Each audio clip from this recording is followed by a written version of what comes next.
L'un des sentiments les plus pénibles est de vivre dans un environnement où les gens ne vous comprennent pas. Vous expérimentez une forme de solitude, même lorsque vous êtes entouré d'une multitude. Vous êtes comme seul au monde, perdu dans un endroit où votre valeur et votre potentiel n'ont pas le droit de se révéler. Pourquoi n'ont-ils pas le droit de se révéler? Parce que votre lumière est tellement brillante qu'elle dérange les autres. Elle scintille à un point où tout le monde veut l'éteindre.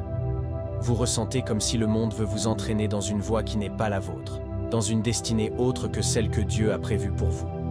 Mais savez-vous ce qu'il vous reste à faire? Eh bien, levez-vous, fixez le ciel, contemplez la beauté et l'étendue du ciel au-dessus de votre tête. Sachez que votre avenir est aussi vaste et parfait que le ciel que vous admirez. Votre avenir est censé contenir la joie, la réussite et le bonheur. Même si vos larmes ont énormément coulé jusqu'à maintenant et que votre cœur a failli sortir de votre poitrine à cause de la douleur, il est temps d'envisager de nouvelles perspectives. Il est temps de voir les choses sous un angle différent. Il est temps de vivre la vie qui est la vôtre. Ne vous inquiétez de rien. Ne doutez jamais du fait que peu importe le temps qu'il prendra, votre bonheur arrivera coûte que coûte. Savez-vous pourquoi il semble mettre autant de temps à venir? Juste parce que vous n'avez pas encore compris une vérité fondamentale. C'est la suivante. Personne au monde ne réalisera votre destinée à votre place. Vous êtes le seul ou la seule à tenir la clé de votre épanouissement et de votre succès véritable. Qu'attendez-vous pour défier les obstacles au prix même de votre vie? Savez-vous que le pouvoir que vous avez reçu est plus fort que n'importe quel obstacle que vous pouvez rencontrer dans ce monde? Comme un soldat qui va en guerre sans la certitude de revenir vivant, vous devez aller au combat pour réussir votre vie au prix même de votre vie. Soit vous réussissez, soit vous mourrez. Voilà désormais votre leitmotiv. Soit vous réussissez, soit vous mourrez. Vous devez le faire seul, sans compter sur l'aide de personne. Les autres n'ont que faire de vous. Les autres s'en foutent de si vous êtes heureux ou pas. Vous devez comprendre que chacun doit porter son fardeau. Aussi lourd soit-il, vous devez le porter.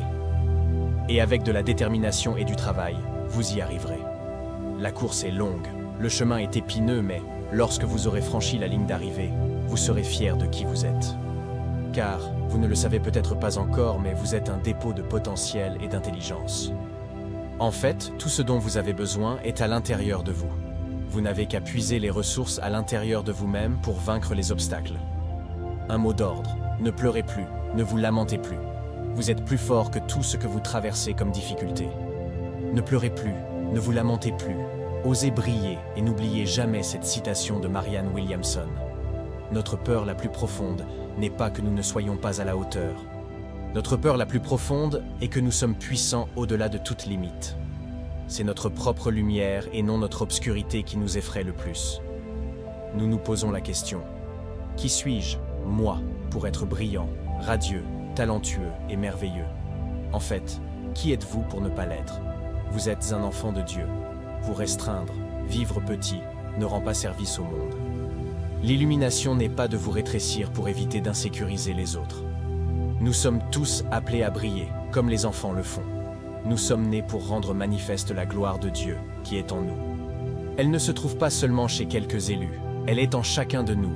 Et, au fur et à mesure que nous laissons briller notre propre lumière, nous donnons inconsciemment aux autres la permission de faire de même.